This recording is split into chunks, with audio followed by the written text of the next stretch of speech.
gràcies perquè heu vingut, perquè gràcies a vosaltres això es pot fer. Avui comença una de les 3 sessions que tenim programades a realitzar amb la Neus Sant Martí. Avui és la primera, el dia 15 de novembre és la segona, i després tenim una altra que vam programar ja una mica a propòsit, que seria a final de curs, si no estic equivocat, era el 9 de maig.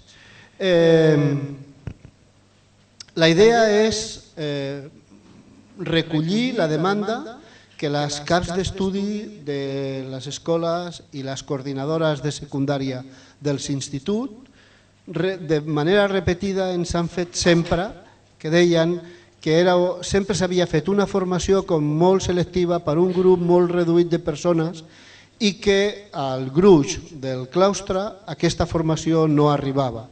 Llavors, la idea és que podeu gaudir el màxim possible de persones del discurs sobre avaluació formadora que fa la Neus. Avui fem aquesta primera sessió. L'hem muntat en base a les preguntes, als dubtes que ens heu fet arribar dels diferents claustres. La següent sessió tenim aquesta mateixa intenció. Per tant, rebreu aquesta nit, això a les 12:05, 12:10 de la nit, un correu amb un qüestionari. Us demaneu que, sisplau, el contesteu, el resgueu, perquè això serà la nostra base per poder muntar aquesta segona sessió. Si no, ens haurem d'inventar el contingut i ho sabem fer, però no és el seu ni el propi.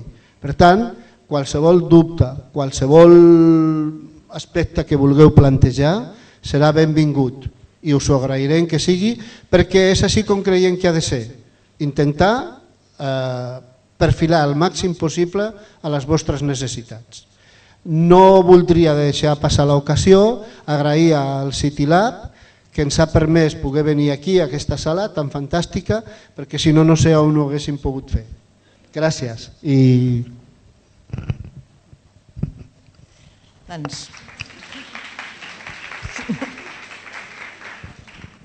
Molt bé, doncs, bona tarda a tots i a totes. Bé, parlarem d'avaluació. A mi em preocupa a vegades començar una xerrada d'aquest tema perquè estem en el marc que han sortit noves ordres i tothom està preocupat per veure com a vegades posar notes. I ja sabeu que no és el meu tema. Vull dir que no parlarem de com complir l'ordre que tenim ara d'avaluar. Vull dir que aquesta és la... No vol dir que en properes sessions que tenim algun dia puguem fer una reflexió sobre això. Però el canvi que ha d'haver-hi de l'avaluació no és aquest. No és canviar, no és per posar notes, sinó que el canvi, la mateixa ordre també va per aquí, és canviar moltes més coses. I una mica avui farem aquesta reflexió. A partir de les preguntes que heu fet anirem veient. I fixeu-vos que el títol que ja m'heu... que l'Urbano va posar, que seria la idea d'avaluació formadora. Parlarem, fixeu-vos que no diu ni formativa, evidentment no parlem de summativa, que és l'altre que ens... D'acord? Vull dir que parlarem d'un tipus d'avaluació i veurem per què és important, sobretot en aquests moments que estem plantejant-nos com ajudar els nanos a ser més competents, que és la finalitat, com desenvolupar competència, la competència amb l'alumnat en tots els camps del coneixement. I aquest és el repte que avui comencem a plantejar-nos. Per a alguns de vosaltres repetirem coses, tot i així he fet una estructura una mica diferent perquè amb alguns de vosaltres ens hem trobat fa molts anys i anem avançant en aquest sentit. Però el canvi de l'avaluació ja veureu que no és un canvi superficial, requereix molt de temps. És un canvi que ho fa canviar tot. Si ho feu de veritat, vol dir que heu de canviar moltíssimes més coses de la pràctica escolar. No és canviar com avaluo, sinó és canviar tot el que hi ha darrere de l'avaluació. Molt bé, doncs, per començar, a veure si funcionarà, les que m'heu plantejat, ho dic per veure de què parlarem, una pregunta és això, què vol dir això de l'avaluació formadora, quines són les característiques principals? posarem el context, definirem, plantejarem una mica això. La segona m'ha lligada a allò, aspectes, quan faig un projecte, un tema, el que vulgueu, una unitat didàctica, el que sigui, puc fer, en qualsevol cosa, puc fer avaluació formadora. Aquesta serà l'altre tema que plantejarem. La següent és la rúbrica, sempre és una preocupació com elaborar una rúbrica, com fer-la que realment funcioni per totes les edats, per tot. En parlarem una mica d'això. La 4 és quins altres instruments podem fer servir, perquè sembla que al final, avui dia, jo com vaig al centre, sembla que l'únic que serveix la rúbrica, i la rúbrica és un instrument, un mitjà entre molts possibles. O sigui que no és l'instrument, sembla que sigui que per avaluar competències només podem fer servir rúbriques, i hi ha moltes més instruments i maneres i a vegades millors i tot que les rúbriques. I la darrera és, tot això, tot aquest procés de plantejar els que hem de tenir sempre en compte. Quins són els aspectes clau? Doncs a veure si ens dona temps, doncs anirem avançant amb aquestes preguntes. Molt bé, doncs quines són les característiques? Comencem aquí. Quines són les característiques d'una avaluació? Llavors jo sempre recordo què és avaluar. Avaluar qualsevol tipus d'avaluació, digueu-li com vulgueu, per qualsevol finalitat, sempre és un procés que comença recollint dades. O sigui, jo per avaluar he de... Per dir, doncs, jo crec que els alumnes ho han entès, haig de tenir dades, no puc dir, em sembla que... Per tant, una avaluació sempre necessita de dades. Llavors, aquestes dades poden ser molt diverses.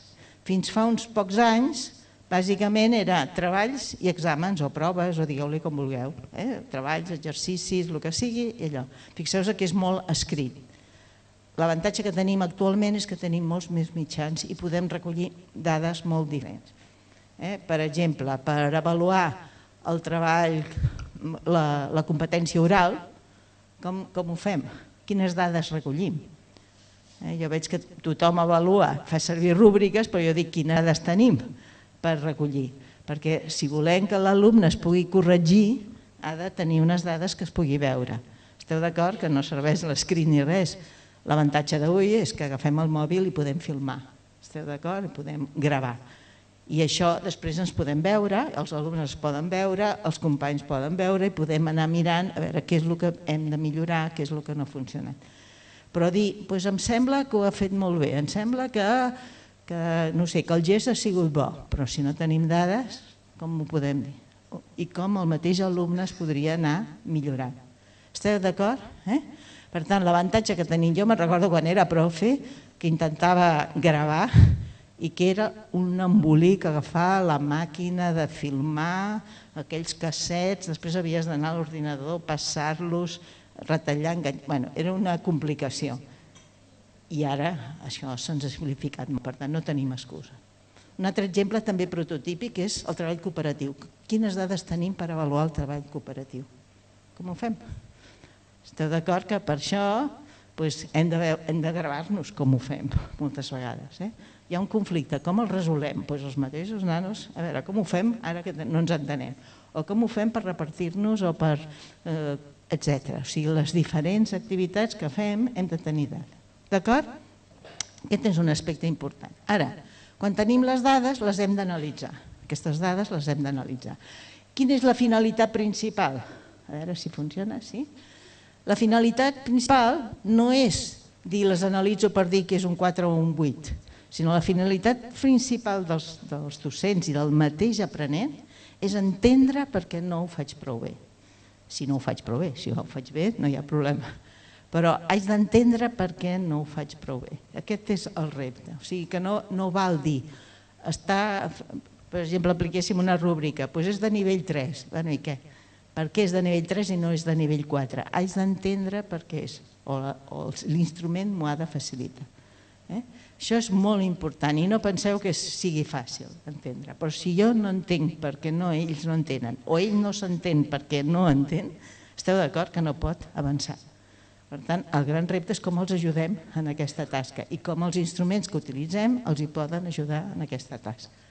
Ho veieu, Amb això ens serveixen, és el que ens serveixen les rúbriques, però més serveixen graelles de criteris i altres coses. Vull dir que no és necessàriament la rúbrica. Fixeu-vos, perquè jo vaig moltes vegades a centres i quan els dic, bueno, vosaltres com ho feu per avaluar? I tothom em diu, en rúbriques. Jo sempre dic, i quines dades teniu? Perquè si no teniu bones dades, la rúbrica no serveix de res. Que ho veieu? Per tant, la rúbrica és un instrument per analitzar dades, però abans he de tenir les dades. Ara, imagineu-vos que ens hem passat molt de temps recollint dades i analitzant-les. I ens quedem aquí, no serveix de res. El pas més important és el tercer. El pas important és el de prendre decisions.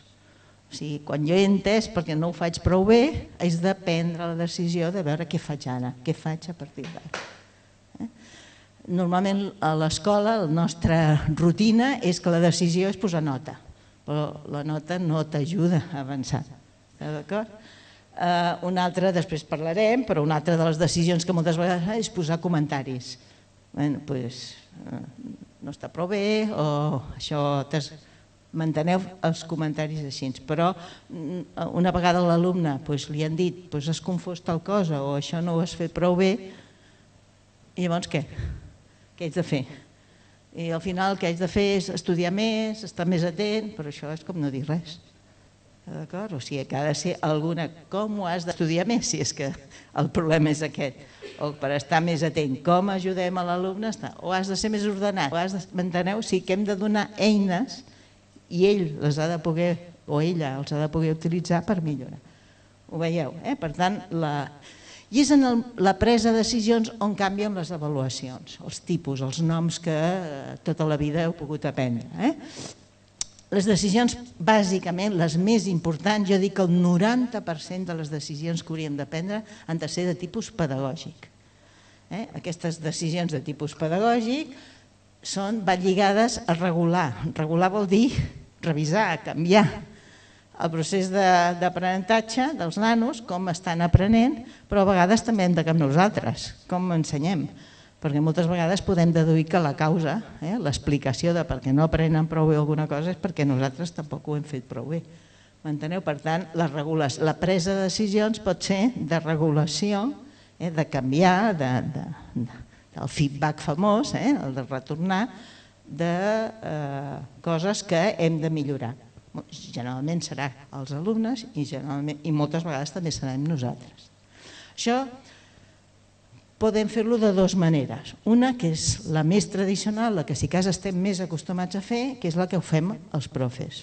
O sigui, els professors, els mestres, agafem els treballs dels nanos, el que ha fet, com ho ha fet, i ho analitzem i diem... i parlem amb ells, o els donem per escrit o pel sistema que vulgueu, però els diem, mira, t'has equivocat aquí, això no ho has fet prou bé, si fas això, si retornes a fer un exercici, ho veieu una mica, és tot el mestre el que pren les decisions.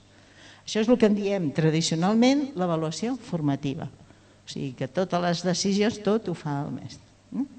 Ara, què passa? Quan un alumne no té un adult al costat, ja no sap què fer.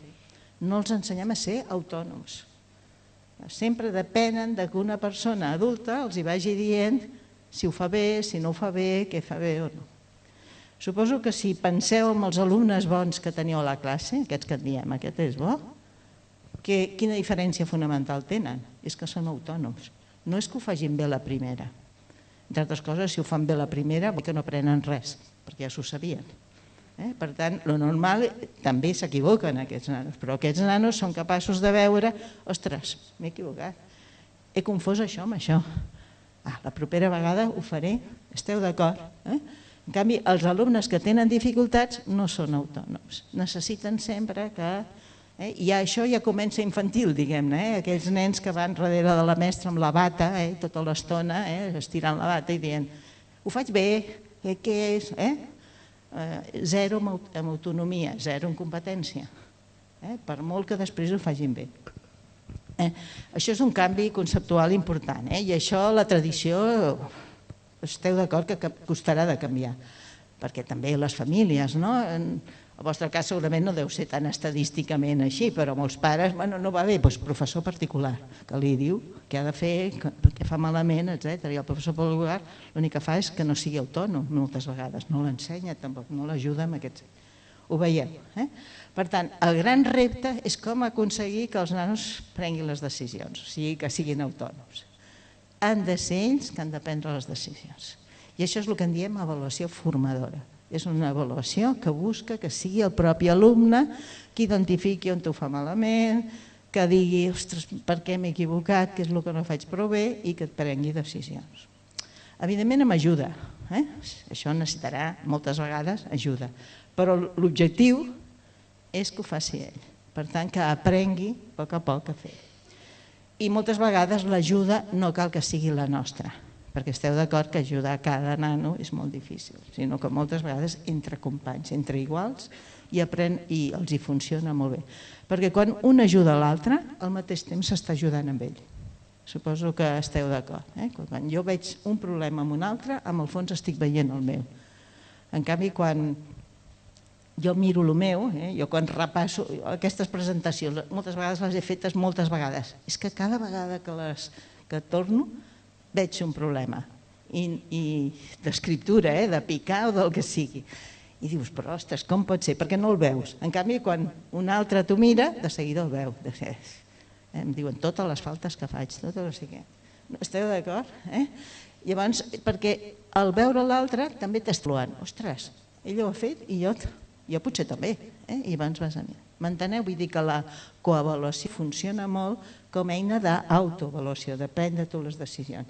Mentre que si ho fa el mestre, doncs el mestre té la veritat, el que diu, faig el que em mana i ja està, no em preocupo més. En canvi, quan ho fan entre companys, ja poses dubtes, m'enteneu? Vull dir, a veure, sí o no? I has de pensar més. Aquestes són jo dic, la majoria de les decisions que han de prendre a classe contínuament. Insisteixo, 80-90% només són d'aquestes. I de tant en tant hem de prendre, perquè ens ho demana el sistema,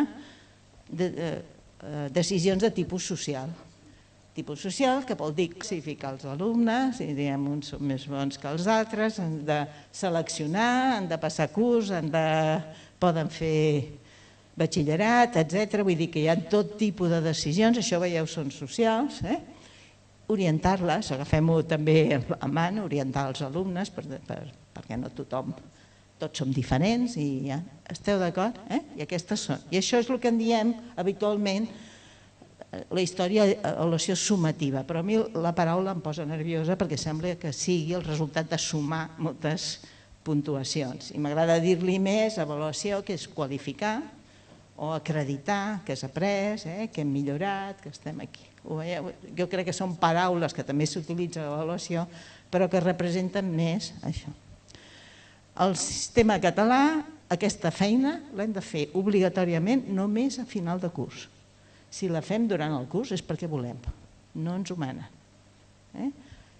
Llavors, el tipus de decisions que anem prenent al curs poden ser de l'altre tipus. Això no vol dir que no es puguin anar prenent, jo crec, al llarg del curs, però poquetes. I sempre quan pensem que ja s'ha après. El que no té funció l'avaluació acreditativa és perquè estudi més, perquè aprengui més. Allò, faig més exàmens perquè així ens estudiarà més.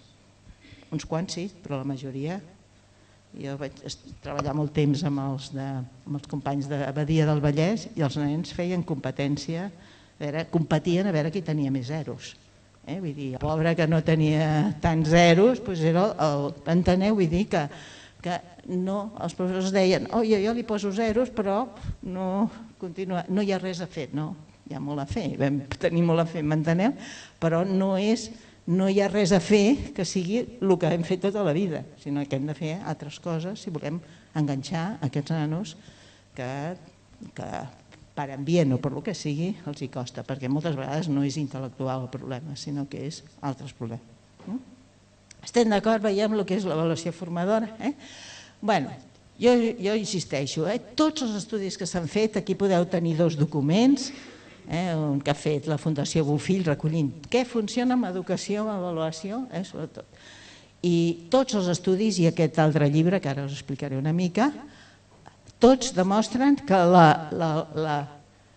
l'activitat, vull dir, la cosa que fem els professors que té més incidència en l'aprenentatge és l'autoavaluació o la coavaluació, que sempre què et recomano per fer millor, arribar a aquesta idea.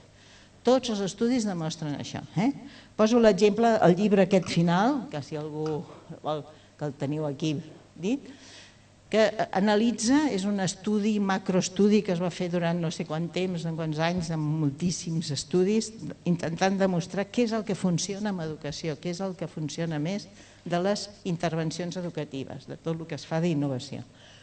Bé, doncs n'hi ha més de 70, només escollo algunes que tenen més a veure amb l'avaluació o amb el que nosaltres associem moltes vegades a posar notes.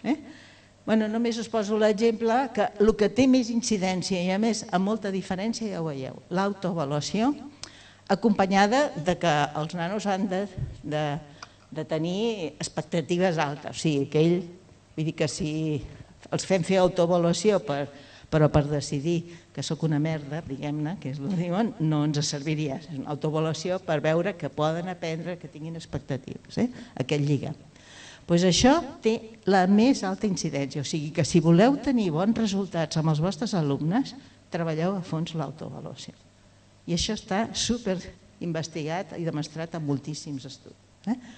Llavors us poso altres exemples perquè veiem els constructivistes. Ai, perdoneu. No sé, ara què he fet? Com no és el meu, què he fet? Sí. Bé, és igual, que no sé com es va el punteu. Bé, si veieu el segon, programes constructivistes vol dir partir de les seves idees prèvies, etc. Això és important, però a vegades ho podem fer sense fer autoavaluació. Ho veieu? Doncs ja no té tanta incidència. Avaluació formativa, aquesta que us he dit que fa el mestre, que bàsicament és el mestre. Té incidència, però no massa. Molta menys ja fer coses, he posat exemples, mapes conceptuals, doncs té incidència, però no tant. Aprenentatge cooperatiu. Clar, jo dic, per què no tenen tanta incidència? No ho tenen si només ho fem com a instrument pur. Però si ho utilitzem per autoavaluació, llavors sí.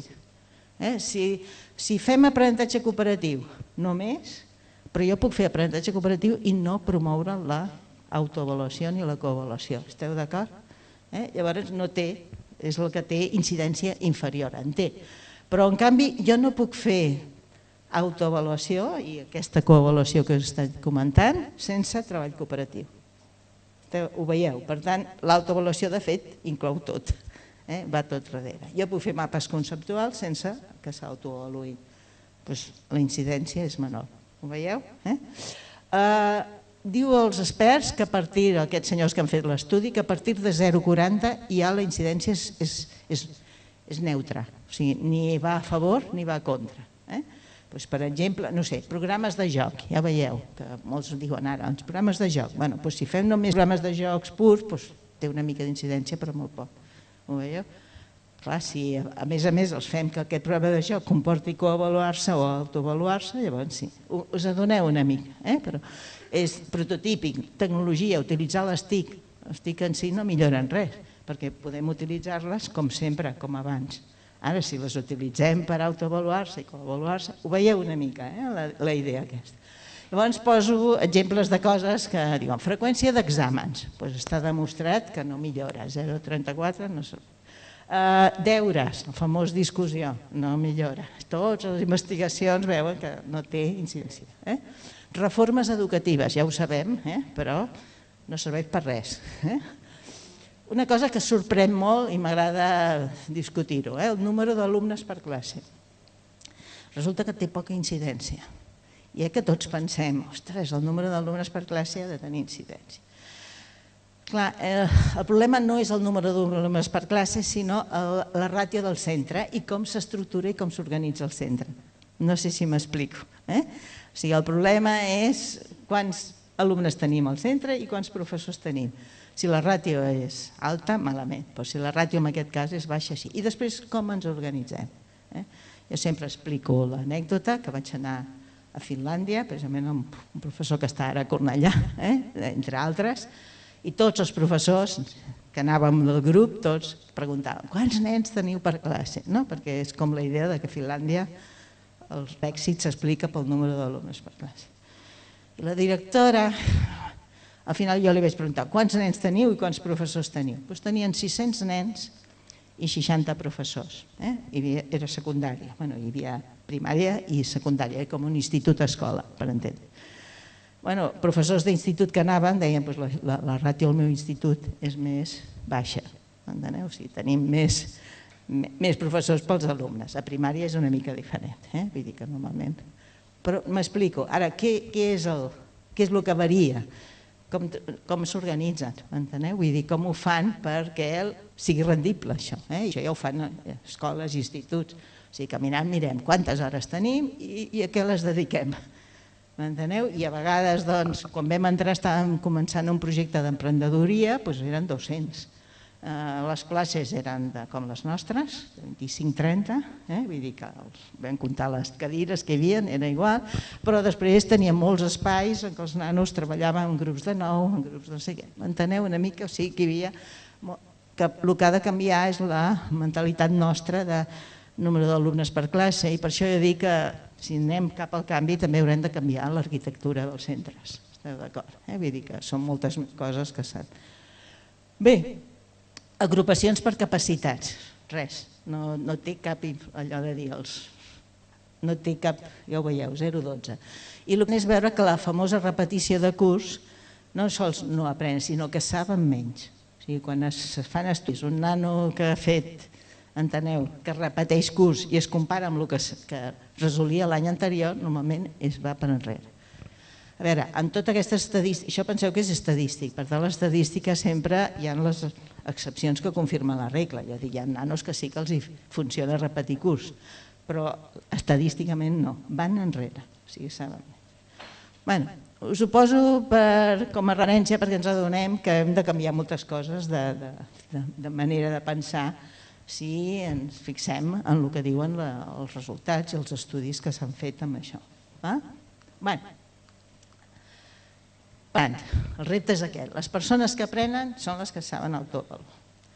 Ara, suposo que esteu d'acord que no podeu anar demà a la classe i dir-los als nanos autoavalueu-se. Esteu d'acord? Jo a vegades ho he vist, Sí. Estaria bé fer-ho, però esteu d'acord que no tenia ni idea. Llavors, jo sempre aquí, tot el marc teòric que hi ha darrere de l'avaluació formadora, s'han fet estudis, s'ha investigat, i una de les coses que s'han recollit és les persones que s'autoavaluen, els alumnes que s'autoavaluen sols, que ja dic que són, què fan? Quines característiques tenen de diferents? Llavors, els estudis aquests demostren 3 coses importants. La primera és que quan fan una tasca, quan fan alguna cosa, saben els objectius de la tasca. Jo us repto a preguntar això sí demà als vostres alumnes, quan feu una tasca i que us diguin què volia jo que aprenguéssiu fent aquest, el que digué, fitxa, treball, el que sigui. I compareu-lo amb el que vosaltres volíeu que aprengués. I veureu que hi ha molts alumnes que no tenen ni idea. Fan la fitxa perquè o fan l'activitat i han posat no sé què, és prototip i jo soc de ciències, els experiments. Els alumnes fan els experiments, els treballs experimentals, però l'objectiu d'aquell treball, què és el que no en tenen ni idea. Clar, fer una cosa que no saps quin és l'objectiu no et possibilita autorregular. Penseu vosaltres, quan feu una cosa, si no sabeu quin és l'objectiu de l'activitat, us podríeu autoavaluar, autorregular? Segona característica dels que saben aprendre.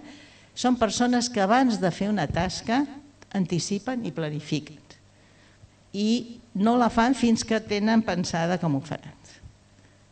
Esteu d'acord? Són alumnes que abans de fer un text, i nosaltres, penseu vosaltres, quan escriviu un text us poseu a escriure de seguida o feu un esquema, planifiqueu una mica i després el feu. Està molt estudiat això en resolució de problemes, però en molts camps, que les persones que aprenen, que s'autoregulen, són persones que abans de fer una tasca es passen molt de temps pensant-la. Però esteu d'acord que això nosaltres no ho incentivem, perquè incentivem el contrari. Posem nota per resultats. Quan posem nota pels resultats, què van els alumnes? Els resultats, perquè el que volen és fer feina i ràpid. Esteu d'acord? Com no, jo sempre dic, fins que no tinguin rutinitzat, molt ben interioritzat, que han de planificar, poseu nota per la planificació i no pels resultats. Quan fan un problema, la planificació. Quan fan un text, la planificació. Quan fan alguna cosa, una expressió oral, totes les coses, quan fan un experiment, com el planificareu, com el penseu. Ho veieu una mica? Perquè si no, els estem. Però que esteu d'acord? Que és molt important planificar. Clar, això és el que en diem nosaltres, fer-se una base d'orientació. Per fer això, haig de fer això, això, això. És el que en diem fer-se una base d'orientació. Diem nosaltres i els teòrics de l'avaluació formadora. Que tot això ve d'una teoria, que és la teoria de l'activitat que va darrere. I tercera cosa, els alumnes i les persones que s'autoregulen identifiquen els criteris d'avaluació. O sigui, quan fan una tasca també pensen, bueno, això quan m'ho valoraran, què mirarà la persona que m'ho valorarà? O els altres, què és el que miraran? Identifiquen els criteris d'avaluació. Mentre que esteu d'acord que els alumnes que no se'n surten, els hi preguntes, i això què serà l'important? Ni idea. I com t'ha anat? Ni idea. Vol dir que no tenen cap criteri d'avaluació. Vosaltres, quan un examen a la universitat alguna cosa, que no anàveu en blanc, sinó aquest profe que va preguntar l'any passat, esteu d'acord? En canvi, hi ha molts alumnes que van a veure què surt. Ja veureu que us posaré exemples dels meus nets, perquè és la meva font de dades ara, i tinc 10 nets, però un exemple que poso és aquest precisament. Tinc una neta que feia tercer d'ESO. El mes de novembre em va dir, ja sé el que haig de fer per aprovar totes les assignatures. Havia començat al setembre, ja sé. Però què em va dir ell? Vull dir, aquest profe es mira molt el dossier, per tant m'hi haig de matar fent el dossier. Aquest ni se'l mira, per tant no cal que... Aquesta profe, si deixo un espai entre l'última lletra i la coma, no li agrada, per tant m'hi haig de fixar. Esteu d'acord? Ara, això són criteris d'avaluació o què són? Manies, esteu d'acord? Cada profe té una mania, esteu d'acord? I per això jo dic que deu ser una de les coses que perquè les noies tenen més bones notes, perquè són més intuïtives i veuen allò, a veure, quina és la mania de cadascú. Però esteu d'acord que els alumnes que tenen dificultats, això es perden. Aquest té aquesta mania, aquest té l'altra, no es poden adaptar, no poden tenir aquesta complexitat de donar resposta. Per tant, passen de ni plantejar-s'ho. Perquè ja us podeu imaginar aquesta neta quines notes té, que no teniu cap dubte. Vull dir que ara, perquè veieu que no és de família, el seu germà feia primer d'ESO, al final de curs va suspendre el castellà, jo al setembre preparant amb ell l'examen de recuperació de castellà i preguntant-li quasi quina mania té el professor, però no li vaig dir això, però li vaig dir què és el que et demanarà aquest profe, què és el que sortirà de l'examen? Ni idea. Havia passat un any i pico i encara no sabia què era l'important que havia d'aprendre i de més. Ho veieu una mica? Esclar, els criteris d'avaluació són una cosa que és un secret molt guardat dels professors, perquè moltes vegades no els sabem ni nosaltres, els improvisem sobre la pràctica. Esteu d'acord? Per tant, clar, hi ha persones que sí que ho intueixen de seguida i hi ha que són els que tenen bons resultats i els altres no. Esteu d'acord? Per tant, vol dir que hem de treballar molt aquestes coses, com compartint, com ells es fan els seus criteris d'avaluació. Sí, us adonem. Això és l'avaluació formadora. O sigui, per aconseguir que es puguin autoavaluar hem de veure els objectius se'ls representen, són capaços d'anticipar i planificar com ho han de fer i els criteris d'avaluació se'ls poden fer seus, se'ls fan seus. Si això ho tenim clar, llavors podran aplicar-ho a l'autoavaluació i a la coavaluació. Per tant, és tot un procés que no és lent. Ara us posaré després un exemple i jo crec que va molt bé, que va lligat a això. Teniu clar que és una avaluació formadora, més o menys, i veieu que no és fàcil, vull dir que aconseguir-ho, però es pot aconseguir, vull dir que això també us ho dic. La segona pregunta em fèieu aquesta i ara ho veurem a la pràctica amb un exemple. Quan faig un projecte, un tema, una unitat didàctica, puc fer l'avaluació formadora? Vull dir, què vol dir fer-lo això? I m'agradaria pensar-hi molt, això he començat, perquè molta gent em fa preguntes d'aquestes, sobretot em van fer una pregunta a un institut que era fa molt poc, ara començament de curs, que era, sí, però i la gramàtica? La gramàtica pot ser, puc ensenyar-la competencialment, ensenyar la gramàtica, què vol dir avaluar els coneixements de gramàtiques competencialment. Esteu d'acord? Jo, a més, quan vaig a les escoles i instituts, els exàmens de gramàtica són allò, què és un sintagma nominal, què és, etcètera. Llavors, per respondre a aquesta pregunta, vaig tornar als meus nets, l'experiència que he tingut com a àvia, i us l'explico per veure la diferència que hi ha. O sigui, un net fa 2 anys va fer primer d'ESO, és aquest del castellà que us deia, que va suspendre. I l'altre, el seu germà, ho va fer l'any passat.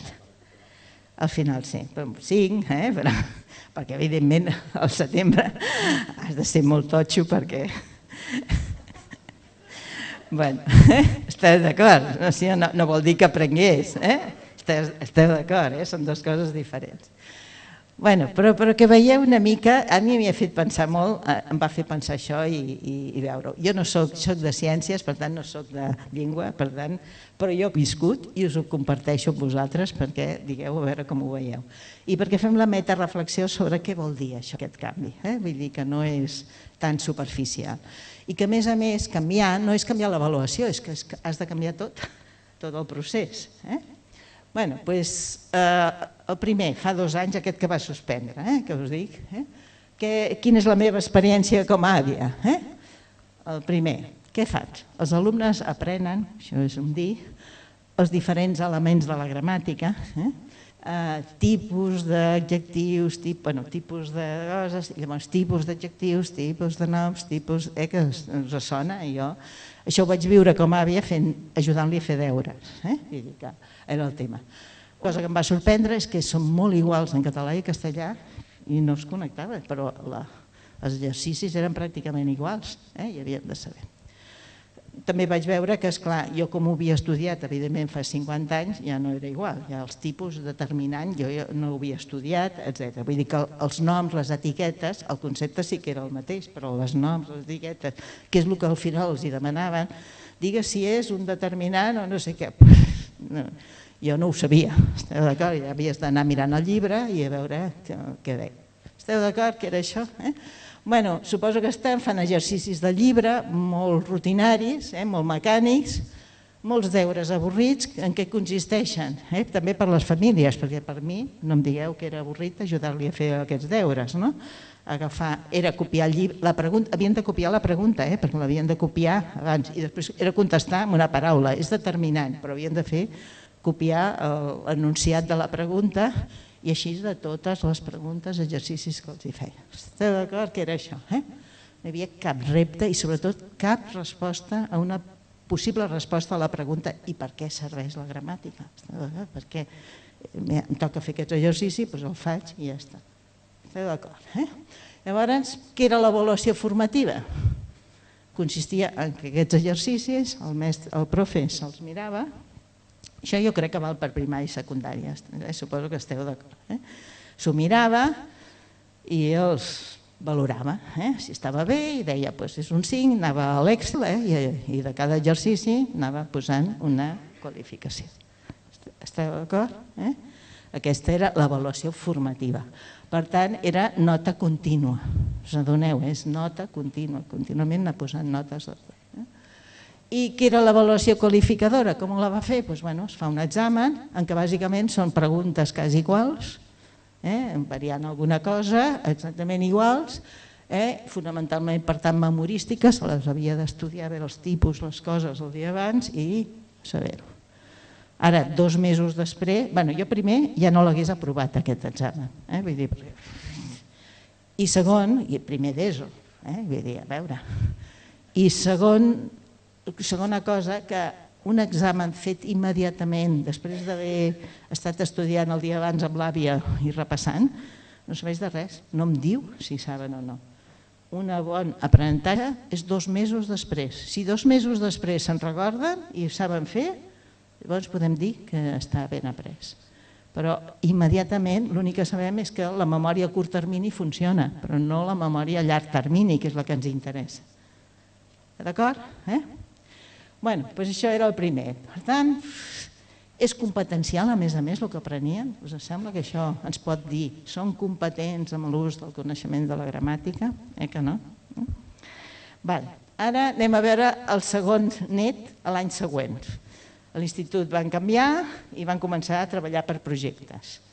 Però no només la Frany projectes, sinó que molts profes a la seva assignatura també feien miniprojectes o macro. Vull dir, ja veureu que el que va fer aquesta professora de llengua va ser un bon projecte, ja ho veureu. Vull dir que no és només aquests projectes interdisciplinaris que ja estan preparats, sinó que cada un a la assignatura passa això. Ho dic perquè, esclar, els instituts i les escoles que tenen la franja de projectes, que sí que fan un aprenentatge més o menys actiu, però després les classes, les hores d'aprendre matemàtiques i llengua i tot continuen sent iguals, no canvia res, no canvia res de fons. Vull dir, el que ha de canviar és tot. Bé, què van fer? Què va fer aquesta professora? El repte era, els alumnes aprenen a escriure utilitzant recursos, o sigui, els coneixements. Com ho va fer? Bé, primer d'ESO, la tasca que els van encomanar, escriure un text de 30 pàgines, que no us dic res amb els alumnes de primer d'ESO, 30 pàgines, aquí teniu un repte bo, que era d'una història, un conte, en fi, el que volguessin, que després, la finalitat, després tot un trimestre fent això, tot el segon trimestre, que al final del trimestre l'havien d'enquadernar, il·lustrar primer i després enquadernar, d'acord? Llavors els nans, ja us podeu imaginar, com comencen, aquest text es penja. Us puc dir que el meu net no tenia ni idea de què fer. Jo no sé de què escriure, jo no sé, no tinc tema, no tinc idees. Jo crec que la professora, amb molt bon criteri, li va dir: què t'agrada? Escriu del que t'agradi, cada un havia de fer el que agrada. I ell va dir: a mi m'agraden els videojocs, jugar a videojocs, ja us podeu imaginar els nois d'avui. I la professora li va dir: fes un text que sigui sobre uns jocs de videojocs, que vagi cap aquí, m'enteneu? Esclar, llavors això sí que ja no va poder dir que no, i es va posar a escriure un text de 30 pàgines. La primera redacció, llavors aquest primer text el pengen al Drive i parlen entre tots què m'ha costat, quines dificultats he tingut, i la profe també se n'els ha mirat una mica per damunt i també els hi parla. I veuen, és que jo he vist que ha fet històries i no hi ha cap diàleg, enteneu? No heu fet un diàleg, una història és bo, quan llegiu, mireu aquest llibre, m'enteneu, els hi posa exemples, veieu que tots tenen un diàleg, etc. Li va dient coses que... Fixeu-vos, i les prèvies, no comencem explicant, sinó que comença la professora fent el que saben. Ja saben escriure. I això a totes les edats. La meva neta de 6 anys, que ara ha començat el curs, juguem a l'oca, i l'altre dia li dic, esclar, fins ara que hem jugat a l'oca sempre com compta. Compta, si li surt un 5, està a aquella casella i va comptant 1, 2, 3, 4, 5, això és el que sap. I jo li vaig fer un repte, li vaig dir, ho sabries si ara estem al 7 i has d'anar al... t'ha sortit un 4, ho sabries fer directament sense haver de comptar? Llavors ella es va aixecar de la taula, se'n va anar a un racó, va estar així, i em deia 11. M'enteneu? Vull dir que... I no l'he ensenyat a ningú a sumar, m'enteneu? I ara se'n va estar una estoneta. I llavors li vaig preguntar, com ho has fet per arribar a 11? No us explico el que em va explicar, interessantíssim, enteneu? Vull dir que no us podeu imaginar allò de dir 7 és que és més de 2, és 2 més que 5, i llavors 4 és un menys que 5. Us podeu imaginar? I això el David Barba, no sé si el coneixeu, sempre m'ho havia explicat, com cada nano explica com ell suma al començament. I llavors jo li vaig comentar, perfecte, ho has fet molt bé. Ara, ja veuràs que aquest any aprendràs com fer-ho més ràpid, més simple, més, enteneu? Vull dir que sumar ja en sap, però el que ha d'aprendre és algoritmes o coses, ho veieu una mica. O sigui que tots els nanos ja des de petits saben coses, en totes les edats fan les coses, no és allò que és que no saben res i els hi hem d'ensenyar. Si són activitats de fer, de competencials, normalment ja les saben fer. Ara el que passa que no ho fan pel sistema millor. Jo me'n recordo quan vaig descobrir l'àlgebra, que per mi va ser veure com problemes que eren molt costosos de resoldre, amb l'àlgebra es feia molt ràpid. I em va encantar veure aquesta cosa. Ho veieu una mica, però ja el resolíem els problemes, però amb l'àlgebra va més. Bé, ho veieu una mica, llavors els explica això, llavors què fan? Què? Vale, sí. Suposo que queda molt clar, no? L'objectiu, després d'aquesta activitat, l'objectiu, quin serà l'objectiu? L'objectiu és aprendre com millorar un text, com escriure'l bé, sense tants problemes, per ser bons escriptors. Llavors, quin és el pas següent? El pas següent, la professora llavors va dient, què us sembla? Introduïm un diàleg. Llavors treballen com es fa un diàleg. Esteu d'acord? Llavors discuteixen i com això van introduint altres elements, aspectes gramaticals, com estructurar bé una frase, com la coordinació, també la idea de metàfores, de no repetir paraules, per tant d'utilitzar...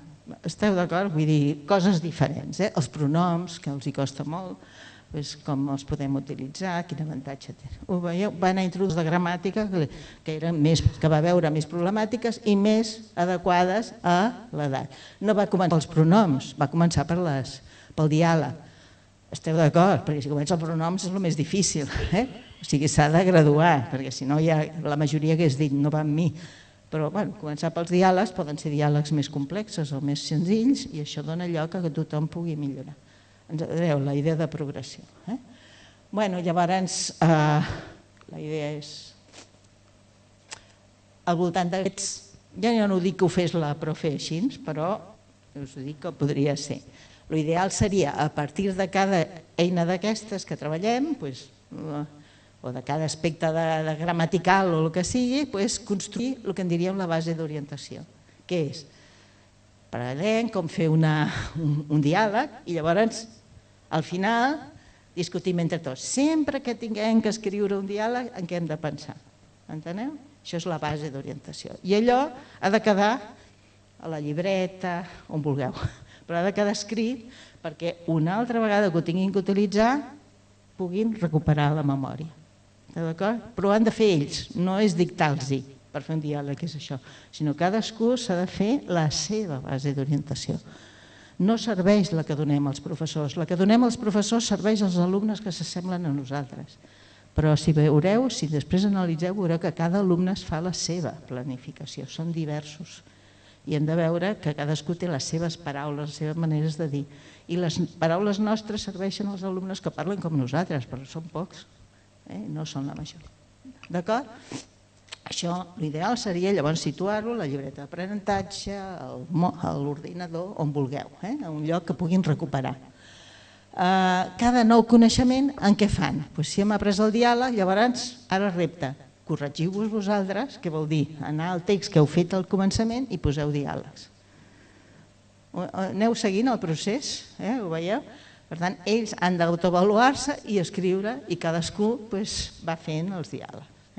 Evidentment, la profe s'ho va mirant de tant en tant, va veient si van treballant. Algunes vegades fan coavaluació, si no troben que han de millorar o per ells els sembla que ja està bé, pots fer coavaluacions que un company t'ho digui i si no, doncs també pots fer-ho tu i anar-los donant idea. Fixeu-vos que amb això, aquesta fase, hem construït eines per anar anticipant i planificant l'acció. No només d'aquest text, sinó de qualsevol text que vagin fent. I fixeu-vos que no hi ha un ordre, l'ordre típic del llibre de text. No comencem pels articles o els adjectius, m'enteneu, cada cosa, sinó que l'ordre ve donat per les necessitats dels alumnes i pel grau de dificultat, que dius, això els hi serà més fàcil de fer i per tant es donarà més autoestima perquè ho podran aplicar més fàcilment. D'acord? Llavors, què fan?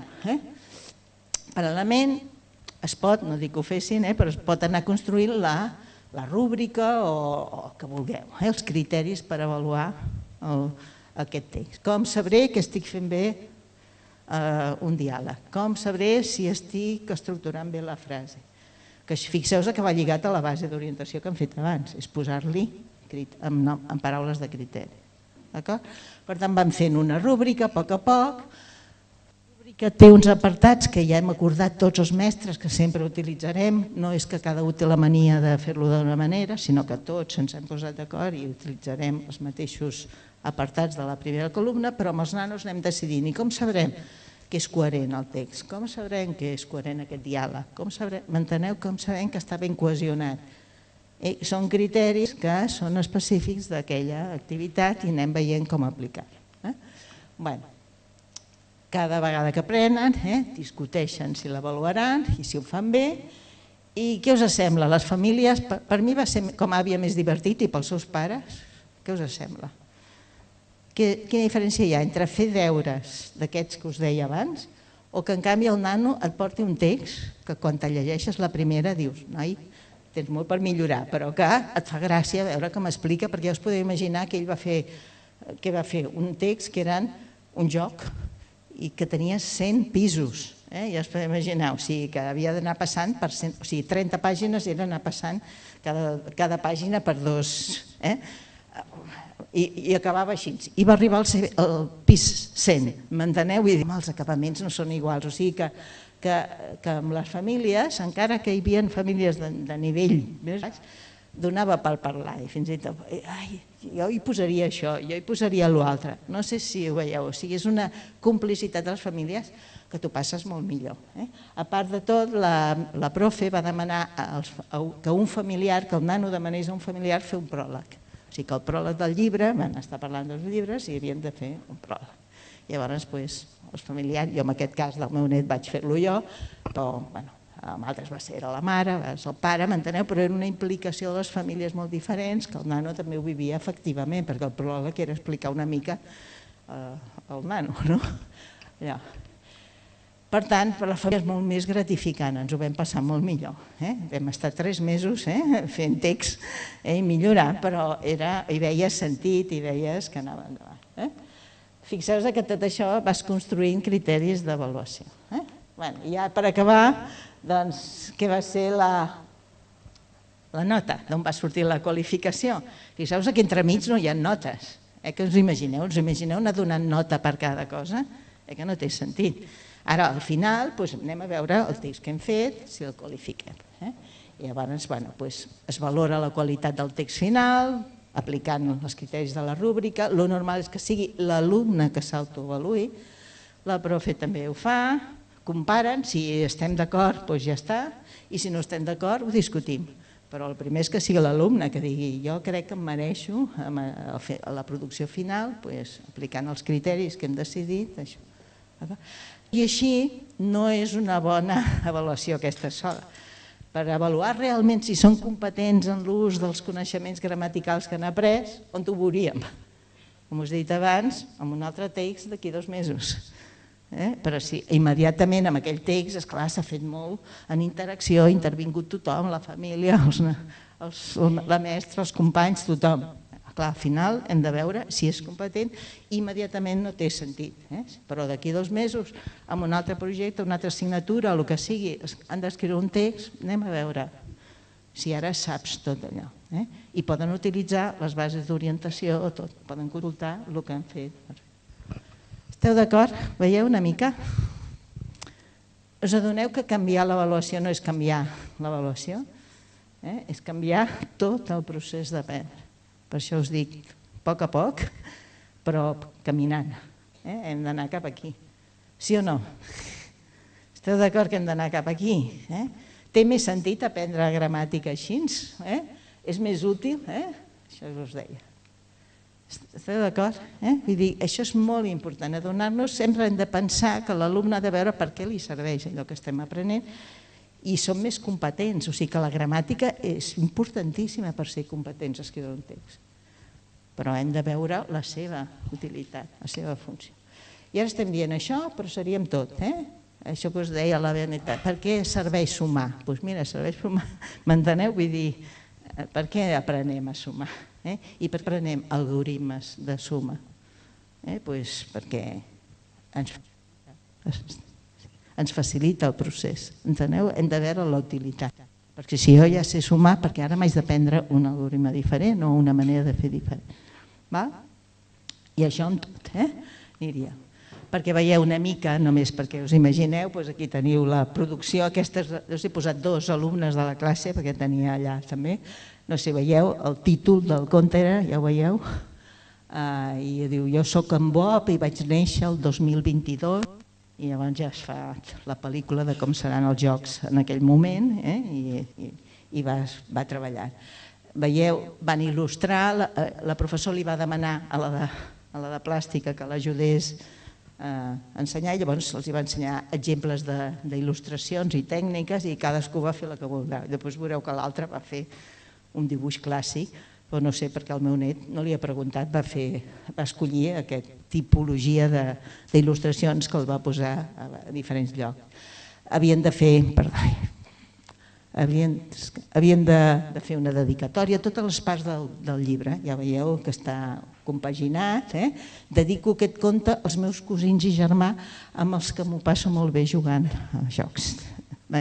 Ho veieu una mica? O sigui que havien de fer dedicatòria, el que sigui, perquè veieu l'altra, aquesta és una nena de la mateixa classe, una història que és una nena que té molta por, molta vergonya, i va fer tota una història sobre una nena d'aquestes. Veieu... tinc el costum de l'altre. Veieu el pròleg que va fer la mare o el que sigui. També havien de fer una síntesi del llibre. Fixeu quantes coses van treballar. Esteu d'acord que en 3 mesos, dieu, 3 mesos això, però van treballar moltíssimes coses d'escriure, en què veia la utilitat i tot. El van enquadernar, el llibre, o sigui, van aprendre, el van cosir, van fer de tot. Però veieu, en cas, els dibuixos són molt més clàssics i tot. La diversitat és la que és, d'acord? Bé, veieu una mica... Bé, torno a posar aquesta frase que sempre poso perquè trobo que és molt encertada del Perrenot, que és precisament això. No em toqueu la meva avaluació, perquè si em toqueu l'avaluació ho he de canviar tot. I veieu que això que estem dient és canviar tot. I què diu ell? Doncs hem de canviar què ensenyar. El què ensenyar. Hem de canviar l'ordre en què ensenyem, la progressió. Hem d'ensenyar, canviar la gestió de l'aula, perquè esclar, això vol dir si s'han d'ajudar uns als altres, treballar molt bé el treball cooperatiu, no allò de divisió del treball, sinó d'ajuda. Fixeu-vos la diferència, no és fer un producte en què cada un fa un tros, sinó que cadascú ha de fer-ho, però que ens ajudem entre uns i els altres a fer-ho millor, tots. Hem de veure, canviar la relació amb les famílies. Quin paper li donem a la família perquè ens ajudin amb aquesta millora dels seus fills? És canviar moltíssimes coses, per tant no és fàcil. El problema del temps, jo sempre ho dic, jo crec que el temps està molt ben aprofitat d'aquesta manera, jo no tinc cap dubte. Tot i així no penseu que els nanos diuen sí, he après molt. La nostra experiència en diferents centres que hem treballat, per exemple instituts, és que tarden 3 o 4 anys en dir sí. Allò em va servir, va aprendre. En el moment, aquests nets que us dic, és que això va ser molta feina, us podeu imaginar, no? En canvi, fer els exercicis ràpids, allò s'acaba en un quart d'hora, en canvi això no s'acaba en un quart d'hora. Per tant, no penseu que direu, els alumnes li veuen, això que estem veient nosaltres no li veuen a curt termini. L'experiència que vam tenir nosaltres fent un estudi és que immediatament els nanos deien, bueno, aquest té la mania de fent-nos treballar d'aquesta manera, m'enteneu? Però era també una mania del profe. En canvi, els vam anar a buscar després, quan ja havien acabat l'ESO, un temps després, tant a FP com a batxillerat, llavors van dir sí, allò que vam fer m'ha ajudat molt, després aprendre, m'ha fet, etc. Vull dir que, però sabeu, no? És a llarg termini. Però això sempre passa, que sí? Vosaltres... Jo sempre quan era mestra me'n recordo que tenia nanos problemàtics, després me'ls trobava 5 anys o 10 després i em deia, me'n recordo les teves classes, no sé què, i jo deia, la punyeta que em vas fer contínuament a les classes, no? Que esteu d'acord? Vull dir que els mestres precisament és un dels problemes que tenim per la nostra autoestima, que el retorn és a llarg termini, no és ràpidament. No fem una cosa nova, una innovació, una cosa que realment veus que és vàlida, no tens el reforç immediatament. Que sí? Passa això. Per tant, hem de treballar molt amb aquesta perspectiva, hem d'estar molt segurs nosaltres que val la pena fer-ho, que hem d'aconseguir-ho, que ho facin, perquè immediatament no ho veurem. Els resultats són a llarg termini.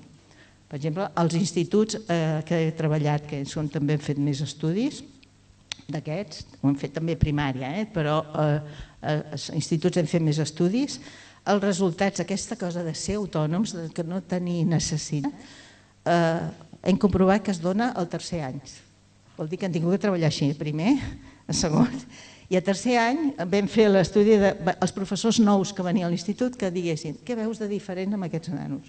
I tots els professors nous van dir és que quan els diu una cosa saben com fer-la sols, m'enteneu? Després una altra cosa que la facin bé o malament, però que la fan sols inicialment. No hi ha ningú que no tregui el paper, tots es posen a fer, etc. O sigui, l'aspecte d'autonomia, però això eren 3 anys. I recordo que hi havia alumnes que fins al segon any no deien ara començo a entendre això que aquest profe m'està demanant. Vull dir que els hi costa veure per què, quin sentit té. D'acord? Per tant, ànims. Per tant, per això és molt important tenir un marc teòric, no sé si us adoneu, perquè si fem una cosa només com a instrument, faig això perquè tothom aplica rúbriques, però no sabem què hi ha darrere, què és el que m'aporta la rúbrica com a marc teòric, doncs esclar, si l'instrument no em funciona a curt termini, doncs el deixo. En canvi, si tinc clar quin és el que hi ha darrere d'això, per què, amb quina finalitat, llavors sí que, i que hi ha estudis, investigacions que demostren que això està bé, llavors sí que podem dir, doncs val la pena, tot i que a curt termini no li veig els resultats immediats. Per tant, el problema del temps, jo sempre dic, el Kafka que deia, doncs la persona més lenta que no perd de vista la finalitat, per què? Per què em serveix? Per què ho faig? Del que va sempre més ràpida que la que avança sense saber on va. Això requereix temps, ja ho he dit, per tant no... Perquè a més també, jo us dic, plantegeu-vos els centres, perquè això ha de ser un canvi sistèmic de tot el centre. Estem d'acord? Perquè no té sentit que canvi la professora de segon de primària. Això és una... Us he dit, fins al tercer any no veus normalment resultats, per tant canvia la mestra de segon, per tant ha de ser tot el centre que vagi cap aquí. Al començament pot ser que cadascú vagi, jo provo això, jo provo l'altre, anar perdent pors, però si voleu tenir resultats, que això els francesos ho han investigat, hi ha tesis doctorals i tot, són quan el centre treballa tots o la majoria de professors amb la mateixa línia. Si només és alguns, es nota millora, però poca. En canvi, quan és el centre que es fa el projecte conjunt, aquí els resultats són. A Badia del Vallès, per exemple, vam estar 4 anys, no 3, 4 anys. Però al 4 anys vam passar d'uns resultats a les proves de competències del 25% a un 60 i escaig%. Un centre molt complicat. M'enteneu? Vull dir, molt difícil. Ja veieu, uns resultats del 25% era molt baix. Doncs vam aconseguir, quan molts professors deien amb aquests alumnes és impossible, no es pot fer res. Vivim aquí, doncs mira, hem de patxugar, d'estar... Paraula muda, m'enteneu una mica. No renunciem, però vam tardar 4 anys a poder veure resultats que fossin una mica, passar al 67% de resultats. D'acord? Per tant, això ho trec, ja està, això m'ho trec, perquè si no, ja ho he dit de fet. Anem aquí, les rúbriques, us sembla? No sé si he respost la pregunta, però he intentat posar-lo en aquest exemple. Ara les rúbriques. Com elaborar una rúbrica, per què serveixi, com fer rúbriques, els petits també, i afegiria sempre rúbriques. Primer, no sempre ens cal rúbriques i no comenceu per rúbriques. no comenceu per allò. El que va bé és començar per taules de criteris d'avaluació. Per tant, jo us recomano que s'han de consensuar sempre amb l'alumne, no donar-les. És que fem nosaltres la rúbrica o les taules i les dono als nanos i que posin nota, perquè al final s'utilitzen per això. Doncs això és una cosa important que hem de tenir present. Bé, com començàvem? Per exemple, a Badia del Vallès, que us dic, com vam començar? Els professors deien això, els nanos no fan mai els deures, no treballen res, no fan mai el que els demanem. Ja els hi posem zeros, però res. El que ho fa, pobre, s'ha d'amagar, quasi. Com vam dir, proposem. I com vam començar? Agafem una activitat, la que feu, és igual que no facin els deures. Doncs mira, una cosa que demanem és que quan fem un experiment al laboratori facin un informe de laboratori. I no el fan, mai el fan. Doncs va, anem a aconseguir-ho, posem aquest objectiu. Llavors vam proposar-los això, o sigui que va consistir en que primer cada grup va rebre un exemple d'un projecte d'altres cursos ben fet i havien de discutir a la classe respondre a aquestes dues preguntes. Cadascú, cada equip havia de dir què he de fer per fer un informe tan bo com aquest i després una altra columna, com sabré si està ben fet. Què haig de mirar per saber? Si us fixeu, què he de fer és la planificació i com ho sabré és els criteris d'avaluació. Us adoneu, però en llenguatge no és tant. Bé, a partir d'aquí, de veure les bones produccions, cada grup ho va discutir i després cada grup va anar dient el que era i amb la professora van acordar criteris, però es van posar d'acord. I ja us puc dir que, per exemple, la majoria, això d'escollir un títol, ningú ho havia posat. O sigui, ningú havia vist que un informe havia de tenir un títol. Això no se'ls acut, entens, a la cosa. Llavors la professora va dir, no ha de tenir títol? Ah, sí. Llavors discutim com ha de ser el títol i es posen uns criteris. Ho veieu? Estic d'acord, etc. Després, així amb tot, tenia 12 apartats. Per tant, això ens va portar un temps. Ara, una vegada fet, està d'acord que ja serveix per tota l'ESO, com a mínim. La primera vegada t'hi passes temps elaborant això, però després ja els criteris són els mateixos. Fixeu-vos que, a més sempre hi ha criteris de ciències, de metodologia científica i criteris d'escriptura, com escriure l'informe. Per tant, estàs fent llengua i estàs fent ciències alhora. Bé, us puc dir que què va ser el següent? El següent va ser el primer dia que havien de fer un informe, van fer 4 o 5, els altres a aquella hora es van passar escrivint l'informe. I aquests 4 o 5 què van fer? Coavaluació, uns avaluant l'altre. Això els hi va... Jo també vull coavaluar. Per a coavaluar tens que fer primer l'informe, enteneu? I a partir d'aquí, 3 mesos, el 95% dels nanos feien els informes. 3 mesos, no immediat. No vull dir que bé, però almenys els feien, perquè si no els fan ja no pots millorar. Us adoneu? Però 3 mesos van tardar. O sigui que això vam començar a l'octubre, havien començat el curs, i al gener ja tothom feia, quasi tothom feia els informes. Bé, ho dic perquè és això, ens adonem. I al començament no posaven qualificació, perquè vam dir no, però ja van veure que allò els servia per fer-ho millor, o sigui, veien que els hi sortia millor. I després, algun dia, vam dir, ara hi posarem nota. I vam acordar cada punt d'aquests, si valia un punt o mig punt, enteneu? Es va discutir, vam veure, també ens sortien les notes, perquè és un misteri a vegades, no? I vam veure que podíem posar. Ho veieu una mica, Bueno, poso un altre exemple, per exemple, l'expressió oral, que esclar, és una cosa que a mi em preocupa, perquè quan vaig als centres veig que els criteris d'avaluació són idèntics a tercer de primària que a tercer d'ESO. A veure, han de progressar una mica. El que passa que la competència és veritat que és una, però fixeu-vos que sempre ho avaluem tot. I quan ho ensenyem? Quan treballem? Quan revisem? Quan fem una avaluació per millorar? Clar, llavors, aquí això és el que els mestres havien acordat, a partir d'aquí treballant amb els alumnes, però això estan consensuats a nivell de centre. Tot el centre avaluarem això sempre dels... Però a cada activitat es va treballant algun d'aquests sabers. Per exemple, com fer una introducció, com comencem una exposició oral? Com comencem?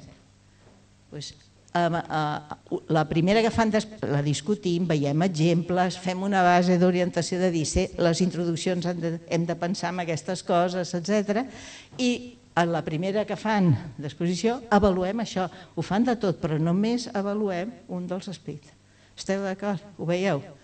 I esclar, tenim temps fins a final d'ESO, o sigui, han de ser competents amb això, o sigui, amb cada taller, cosa que fem, avaluem un aspecte. I tenim clar que han de ser, a veure, sí, surt?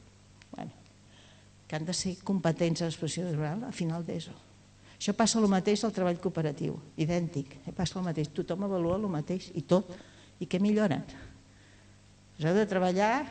Quin aspecte hem de treballar? Llavors aquest, mirem exemples, veiem, discutim, veiem... Hi ha moltes tècniques per treballar-ho i llavors avaluarem allò. Han de ser competents treballant aquí per final d'ESO, o sigui que tenim temps per aprendre-ho. No a tercer d'ESO ni a tercer de primària. És tot un procés, per tant s'ha d'anar progressant i s'ha de fer a poc a poc. Estem d'acord amb això, ho veieu? O sigui que quan avaluem alguna cosa hem de veure com ho he ensenyat abans. He estat treballant com fer una bona exposició oral i de tot, esteu d'acord que això és difícil. Per tant, haig de veure com concloure. El gest, ara treballarem el gest, ara treballarem la mirada. Doncs això s'ha d'anar progressant a poc a poc. Això seria, aquí la teniu tota, tot això ho tindreu, per tant ho podeu consultar. Em demanàveu, i els petits també, els petits evidentment, rúbrica no cal, però criteris d'avaluació sí. Poso aquest exemple d'una escola que vam estar treballant i era la primera vegada que ho feien. O sigui, quan els mestres es van llançar i van dir, va, anem a provar-ho, i tots els mestres d'infantil, eren 6 més 7, perquè tenien un bolet, per tant 7 mestres, 7 classes d'infantil, cada mestre, després de treballar coses com ara, va dir, cada un es van comprometre en un termini, provar, fer alguna cosa, amb el que volguessin. I va ser molt interessant, jo vaig estar mentre ho feien, perquè allà vam aprendre tots molts, moltes coses. Per exemple, què vam aprendre? Aquí no sé si veieu, el que aquesta mestra va decidir és avaluar allò típic. Els nanos escriuen què he fet el cap de setmana, escriuen, dibuixen i fan una cosa que he fet el cap de setmana. Doncs havien d'avaluar-se i millorar com ho havien fet. El dia abans la mestra va estar discutint amb ells què mirarem. Ha de tenir el títol, el dibuix ha d'estar relacionat amb el text, amb el que vam fer, etc. Us imagineu, no? Fixeu-vos que aquí després la mestra ho va passar a màquina i veieu, va fer, eren de P5 aquests, i va fer forces criteris. Ho veieu? I aquí els nanos es van avaluar. Llavors veieu que no va fer la rúbrica per entendre, sinó que aquí posaven els gomets verds i els gomets vermells. Que va ser interessantíssim, vam aprendre moltes coses. Primer, que molts nanos deien és que no és ni molt bé ni vermell. Esteu d'acord? Es necessita un entremig. Això ja ho vam veure i allò ho vam resoldre fàcil, que era dir, si esteu entremig poseu els dos, perquè havies de resoldre-ho sobre la marxa. Vau dir, poseu els dos.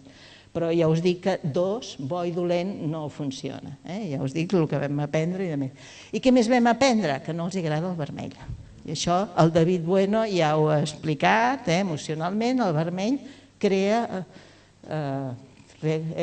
emocions negatives.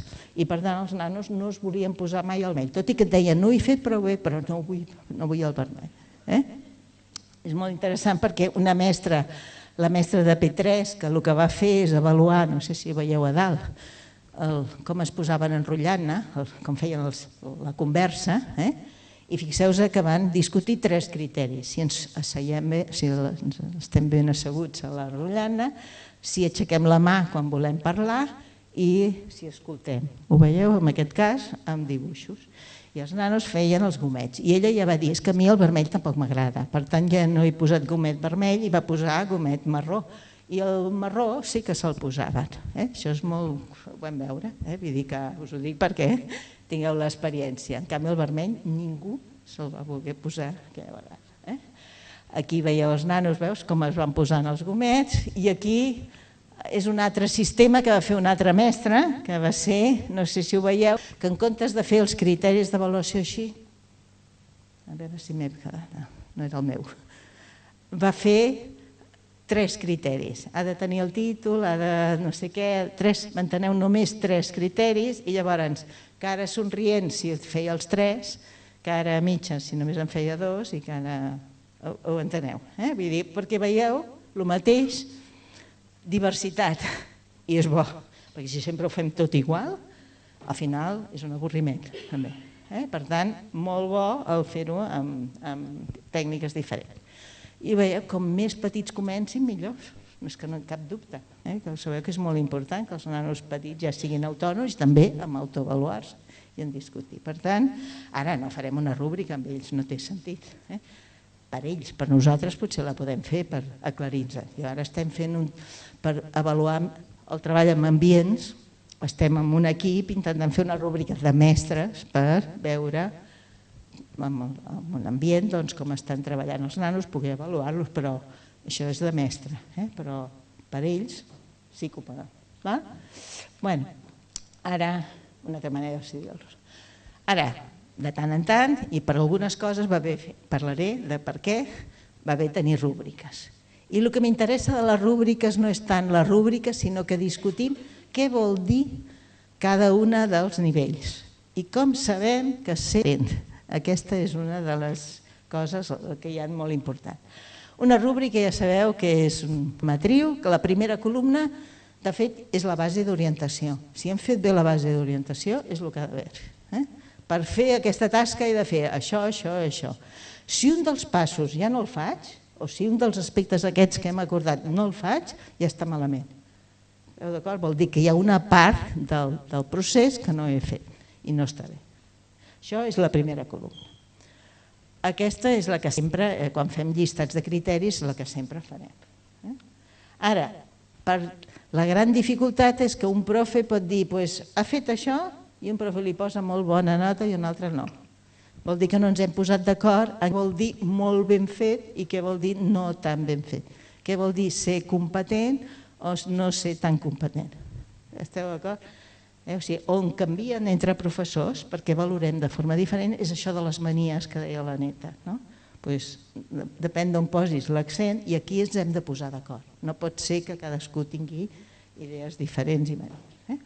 Llavors, el que hem de saber és que el nivell mínim de competència és el 2. Per tant, quan mireu la columna del 2, us la llegiu en vertical i dieu l'alumne que està aquí és competent a nivell mínim. Nivell satisfactori, o digueu-li com vulgueu. Esteu d'acord? I per tant heu de llegir. No és que ha fet mig, regular, poc, és que si és regular però no és a mínim, no ens serveix.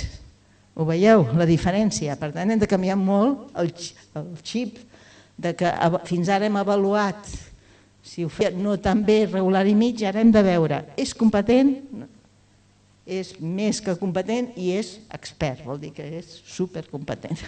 Esteu d'acord? Veieu la diferència. Llavors, per avaluar això, s'ha d'especificar molt. No serveix de dir, ho fa molt bé o regular. No, haig d'especificar què vol dir molt bé regular, perquè l'alumne ha de poder veure què ha de fer per millorar, com ho ha de fer per passar de nivell. Aquí fem servir criteris com complexitat, precisió, exactitud, però n'hi ha els que he posat en negreta que són fonamentals per entendre què vol dir ser competent. I en parlaré una mica a nivell de mínims. On és la creativitat? Què és la diferència entre una persona que és competent a nivell mínim i que és màxim? I això dona a veure amb els criteris d'avaluació que hem posat també a la primera columna. Un exemple que sempre poso és el del text. I me'n recordo que ja el vam estar discutint aquí a Cornellà fa 3 anys o no sé quants. Molts de les rúbriques que vam compartir de molts centres començaven dient inici, nus i desenllaç. Enteneu? En la primera columna avaluava com ha fet l'inici, com ha fet el nus i com ha fet el desenllaç. Clar, llavors us pregunto, un alumne que comença pel final del text i és coherent tot ell, el que ha escrit, és millor que un que ha seguit inici, nus o desenllaç. Què us sembla? Una persona que és escriptor començarà per inici, nus o desenllaç o la persona experta se salta. Per tant, vol dir que són mals criteris de la primera columna. I això ho sabem, les proves de competència ens avaluen que si és coherent. És igual que comenci per l'inici i el final, m'enteneu? Però ha de ser coherent i ha d'estar ben cohesionat. Esteu d'acord? Ho veieu, la diferència? Això ens condiciona. Per tant, una cosa que hem de mirar és la creativitat. Què seria a nivell mínim? Doncs un nano que escriu un text, que fa inici, nus i desenllaç, que fa l'estructura que hem ensenyat, però es repeteix molt així. I què és el de 10, l'expert, l'excel·lent? És el que s'ho salta i és capaç d'inventar, de crear. Ho veieu una mica? Veieu que això ens defineix, no és que ho fa molt més bé o de bé, és que hi ha una cosa, una variable que és diferent. L'autonomia és una altra cosa importantíssima, el grau d'autonomia. Un que està a nivell 1 no és que ha fet la meitat de les coses bé, no, és que ho ha de fer bé. El que passa que esteu d'acord que nosaltres podem fer les coses, quan jo no sóc expert en alguna cosa, vaig a buscar algú que m'ajudi, sí o no? Si amb aquesta ajuda jo sóc capaç de fer-ho, sóc competent o no? Esteu d'acord? Però no és que he fet la meitat quan ho faig, ho haig de fer bé, però he necessitat ajuda. Escriuré una carta amb una plantilla, esteu d'acord? Bé, doncs si faig la carta bé i li arriba la informació a la persona bé, sóc competent, però he necessitat una plantilla. Ho veieu? O vaig a un company que en sap més d'una cosa i li demano que m'ajudi. Sí, jo després ho sé aplicar, però jo no sóc l'experta. L'experta és el company que m'ha ajudat. L'excel·lent, diguem-ne, és el company que m'ajuda. Sí o no? Per tant, què seria el nivell mínim? La persona que fa bé la tasca, però amb ajuda, de qui sigui.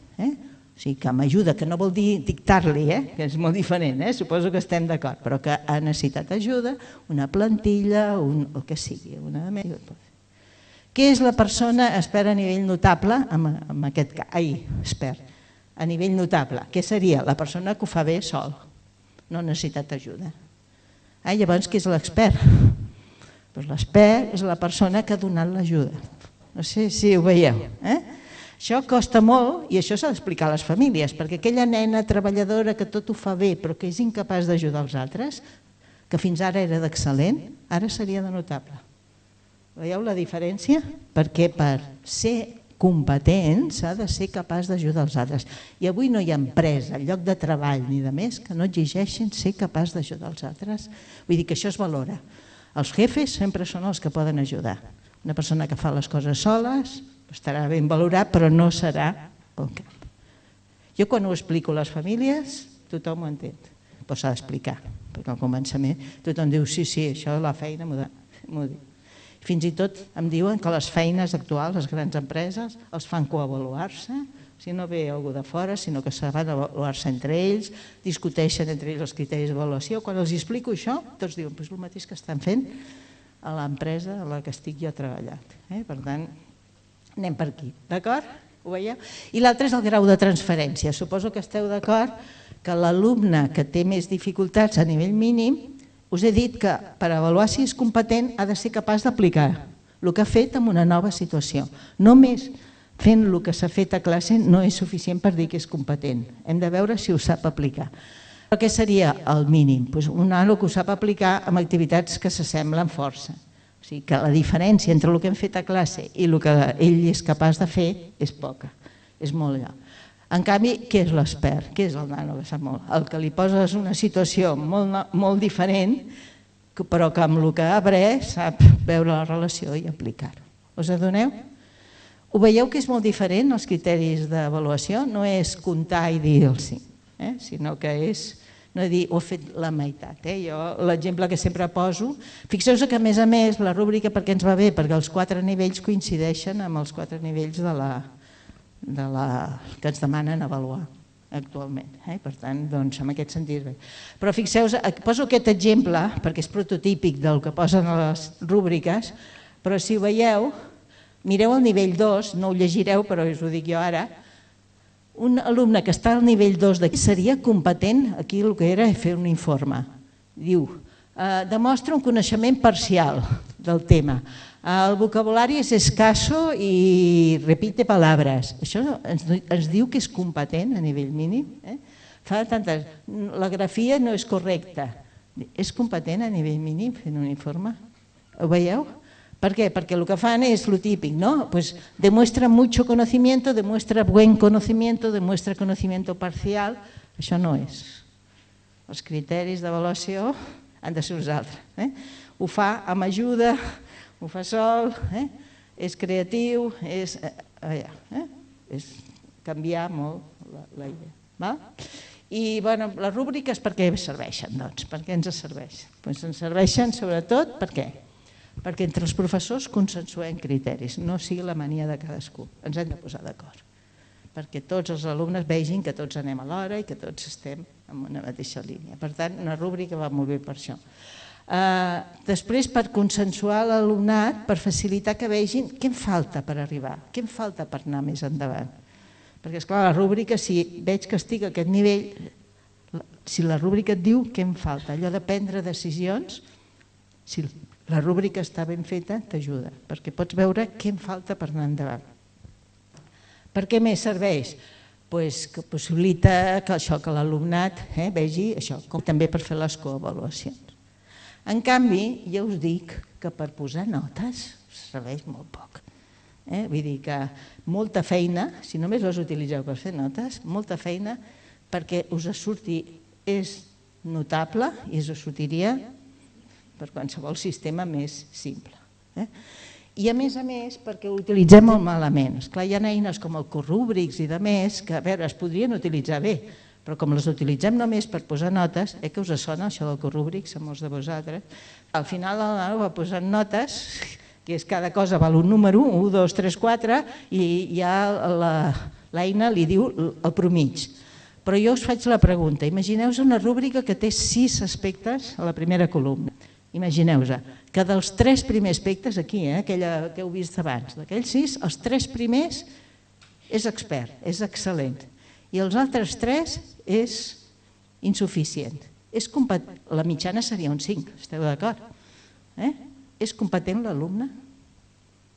És competent? Si 3 coses de fer un informe ho fa molt bé i 3 coses ho fa fatal, és competent fent un informe? Tot i que li surt un 5. Ho veieu que el de la nota, després ho fem el que podem. Això ja us dic, feu el que pugueu. Però funciona molt més bé la nota perquè digueu a l'alumne quina nota creus que et mereixes, amb competència, després d'haver discutit els criteris, i després tu també t'ho penses, i si coincidiu, us asseguro que això sí que et diu el nivell de competència. Però perquè apliquis una rúbrica i facis la mitjana dels punts i tot això, no et diu, no et dona. Esteu d'acord amb això? Per tant, si la voleu utilitzar només per posar notes, no cal. Ara, si a més que hem fet tota la feina també la utilitzem, no dic que no vagi bé, però no és la finalitat de la rúbrica, la nota. La finalitat de la rúbrica és millora, és com ho faig per anar endavant, per saber on estic i què és de fer per millorar. Aquí veieu, aquest centre van elaborar, doncs veieu, és una feina de tot un any, elaborar en aquest cas, van consensuar tota la dimensió d'expressió escrita, com l'avaluaven, i van fer criteris d'avaluació que tots aplicaven, perquè tots avaluem llenguatge, tots. El de matemàtiques, el de ciència, tothom fa de tant en tant definir o explicar o argumentar o el que sigui, de totes les àrees. Per tant, ens vam posar d'acord com avaluaríem tot això un any per fer-ho. Aquí teniu un document que a més té 25 pàgines, o sigui que veieu que vam estar treballant a nivell de centre en tots els professors. Us sembla per això que després d'aplicar-ho els nanos van millorar? Us estranya que haguessin millorat si tots ens vam posar d'acord a anar en la mateixa línia, totes les àrees? Perquè això sí, va ser el compromís, que després quan avaluéssim havíem d'aplicar tots els mateixos criteris. Jo crec que ja podem anar deixant. Quins altres instruments? Molt ràpid, molt més. Jo aquí us dic varietat, molta varietat, i recordem que hi ha instruments per tot. No tots és un instrument, sinó que hi ha coses per recollir dades, hi ha instruments per analitzar-les, hi ha maneres de prendre decisions. Us passo molt ràpid, però ho tindreu i podeu veure. Primer, intenteu diversificar. Si sempre avalueu per escrits, coses escrites, esteu afavorint els alumnes que escriuen bé. Jo soc de ciències i jo us puc dir, i suposo que tots coincidireu, tant a primària com a secundària, que la prova de competències bàsiques de ciències, o de medi, o de ciències, és més bé una prova de comprensió lectora que no de ciències. Esteu d'acord o no? Clar, un nano que no llegeix bé i potser sap ciències, estem avaluant una altra cosa. L'altra cosa és el problema de canviar això, i això és molt difícil. Això tot el món s'està mirant a veure com fer-ho, per tant és molt difícil. El mateix PISA, ja us puc dir, per què Finlàndia treu tan bones notes? Perquè són extraordinaris lectors, aquell país. Fa 150 anys que tota la població és alfabetitzada, perquè per casar-se, a finals del segle XIX, havien de demostrar que sabien llegir la Bíblia, però havien de saber llegir. M'enteneu? Vull dir que, per tant, esteu d'acord que tenen una tradició lectora molt important. Els nanos, quan posaven la casella del PISA, quin és el meu hobby? Posaven llegir. Els vostres no posen llegir. D'acord? Ho dic perquè llavors, esclar, el PISA requereix llegir molt, per tant no ens renyin, que després tenen, perquè esclar, ho veieu una mica. Per tant, però això ho heu de tenir en compte. A mi m'agrada posar, aquí teniu una pàgina web del Tresor de Recursos, que és una web que tenim uns companys, un grup, que estem posant molts exemples d'instruments, moltíssims, perquè veieu que podem fer i tipus de preguntes i tipus de tot, perquè veieu exemples variats. Però sempre m'agrada posar aquest exemple d'una companya que avaluava, ja veieu, havia estudiat els vertebrats i els nanos havien d'explicar. I ella em va explicar això, que era els hi va demanar que havien de fer un collage sense posar cap paraula, però que en peces havien de representar totes les característiques, i a cada grup els hi va tocar, uns les aus, els altres els mamífers, imagineu, característiques d'ell. I va explicar que abans ho havien fet per escrit i aquestes nenes van tenir 0, no sabien explicar-se per escrit, per exemple, què vol dir omnívor. M'enteneu? I en canvi aquí, no sé si ho veieu, van fer una bruixeta allà baix, posant trossos de plastilina de color verd, de color marró, de color, veieu, de diferents colors per expressar que aquest tipus d'éssers vius, que eren les aus, eren omnívors. Ho veieu? En canvi, he explicat què és omnívor, incapaç. Això ho veieu una mica. Per tant, hem de pensar molt bé què estic avaluant allà. Estic avaluant si saben llegir, si saben escriure o si saben el coneixement que jo estic volent que demostri. Per tant, si volem diversificar, jo no vull dir que no tots els hem d'exigir que sàpiguen escriure, però hem d'anar ajudant-los a diversificar les possibilitats. Per sort, avui dia poden fer vídeos, poden fer dibuix, poden fer moltíssimes coses i el collage, ja veieu, és un bon... Va ser ella... I aquí, si voleu, teniu tota l'explicació, això us serveix a primària i a secundària, vull dir que no té. Teniu més exemples, allò de fer 3 idees, 2 preguntes i una metàfora. Això són les rutines de pensament, no sé si ho coneixeu, en trobareu moltes, i els alumnes expliquen a l'inici què penso, quina pregunta m'he fet, i al final, que m'enteneu, i hem de comparar inici amb final, i els mateixos serveis. Molt ràpid, el semàfor, el típic semàfor, els alumnes han de posar, són les preguntes que m'he fet, etc. Van fent vermell, blau, i van posant el semàfor. Vaig molt ràpida. Aquí és per mestres, perquè a veure, també heu de practicar vosaltres. També us heu d'autoavaluar i coavaluar, esteu d'acord? Perquè si fem només els alumnes i nosaltres també aprenem.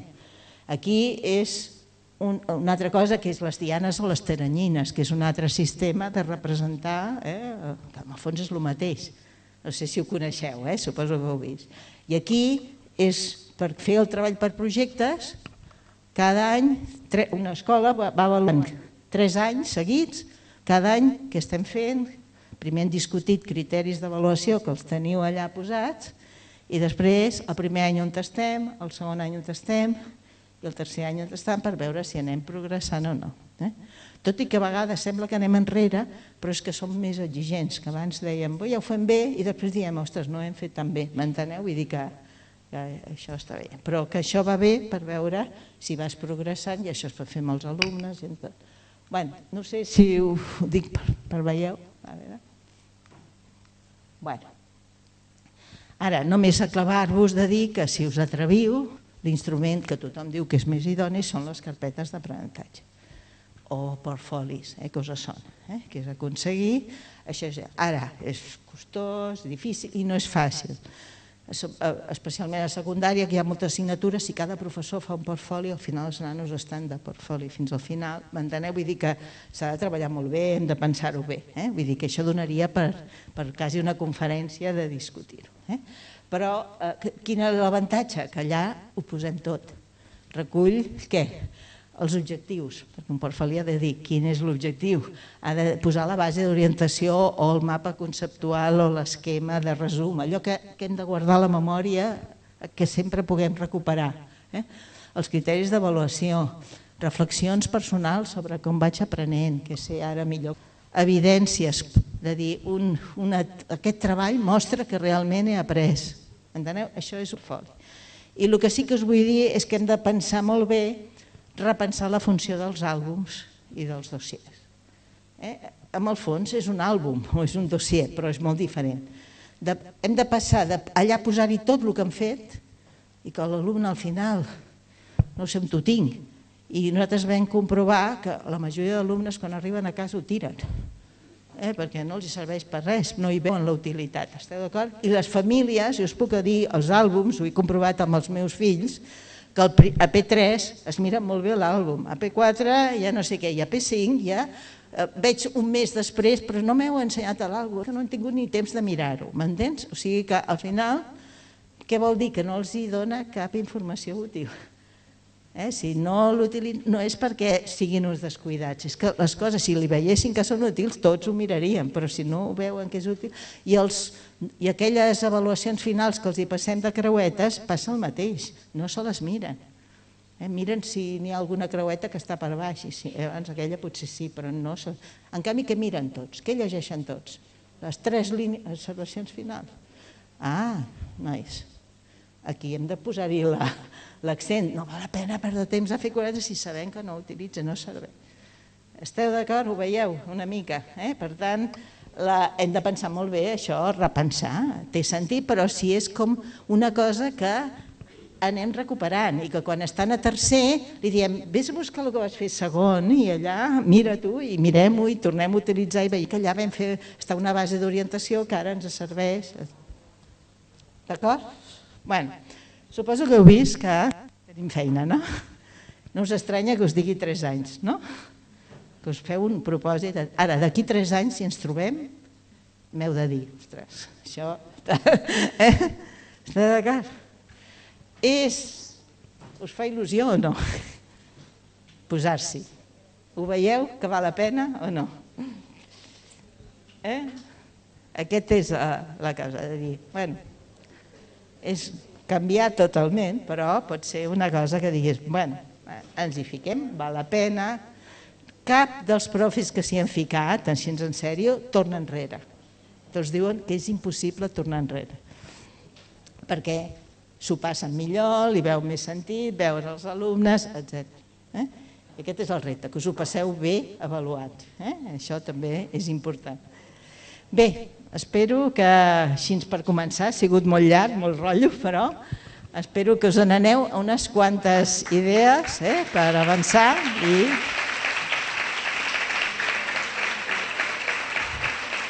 Bé, i ja ho sabeu, el repte és que ens tornem a trobar d'aquí un mes i mig i que feu preguntes. Jo us repto a tothom a començar. Vaig a provar una cosa, la que vulgueu, com aquests mestres d'infantil que van dir, va, provarem això. M'enteneu? Proveu alguna cosa. I quan veieu què passa, que segur que us trobareu amb problemes, plantegeu-vos, que segur. A la primera no surt mai res. Si ho feu bé la primera vol dir que ja en sabeu molt, ja podeu venir aquí a fer la conferència. Val? Molt bé. Ànims.